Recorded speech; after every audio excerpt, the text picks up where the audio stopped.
আজকে আমি নতুনভাবে থোড়ের রান্না করব। তো তার জন্য আপনাদের প্রথমেই দেখাচ্ছি আমি একটু মটর ডাল ভিজিয়ে রেখেছি।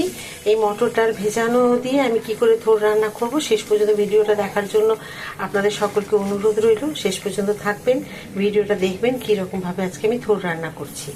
তো এই রান্নাটা কিন্তু খুব সুন্দর হবে, আপনাদের দেখলেই মনে হবে যেন আজকে বাজার থেকে থোড় নিয়ে এসে রান্না করে একবার খাই। তো সাথে থাকুন। দিয়ে দিলাম আমি একটু আদা 1 ইঞ্চি মতো, এখানে জোয়ান হাফ চামচ আর মৌরি 1 চামচ, এগুলো দিয়ে দিলাম জিরা হাফ চামচ। এখানে যে মৌরিগুলো দেখলেন একটু কালো কালো, এগুলোকে আমি বর্ষাকাল তো একদম নষ্ট হয়ে যায়, যার জন্য একটু শুকনো কড়াই একটু হালকা ভেজে রেখেছি।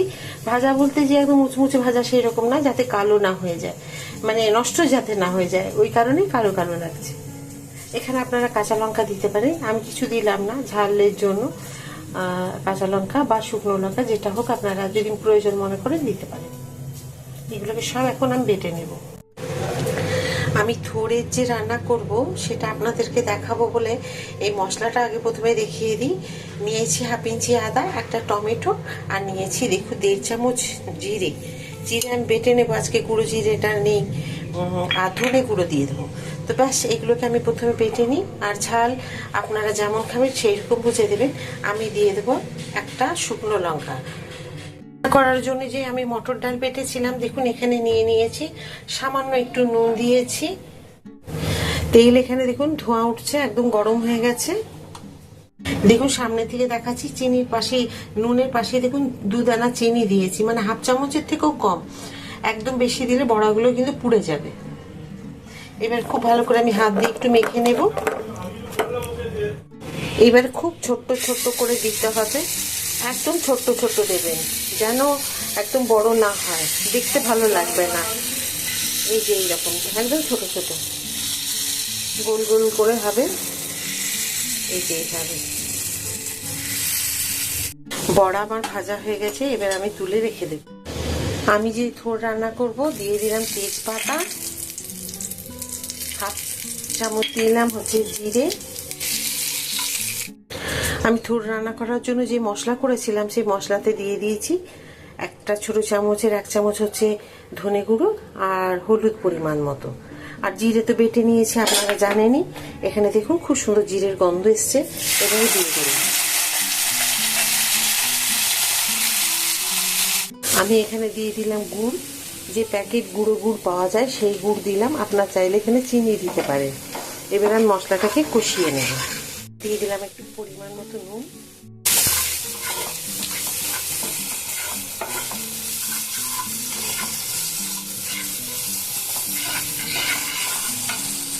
থোড় সেদ্ধ করে রেখেছিলাম নুন ছাড়া, দিয়ে আমি হাত দিয়ে একটু ভালো করে মেখে নিয়েছি, চটকে নিয়েছি। দেখুন কি সুন্দরভাবে হয়েছে। খুব ভালো করে এগুলোকে মিশিয়ে নেব।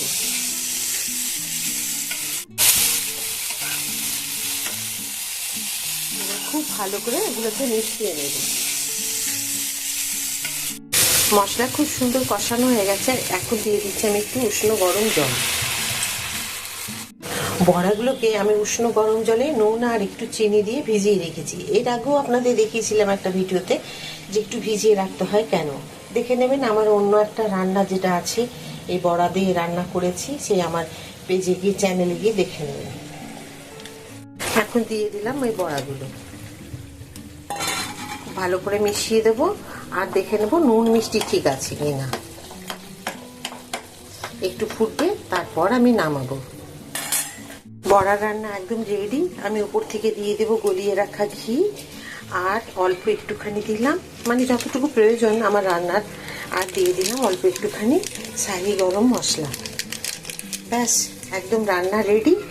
এইভাবে অন্তত একবার থোড় রান্না করে খেয়ে দেখুন, আর মানে কি বলবো, আপনাদের বারবার মনে হবে এইভাবেই থোড় রান্না করি, আর কোনোভাবেই ইচ্ছে করবে না।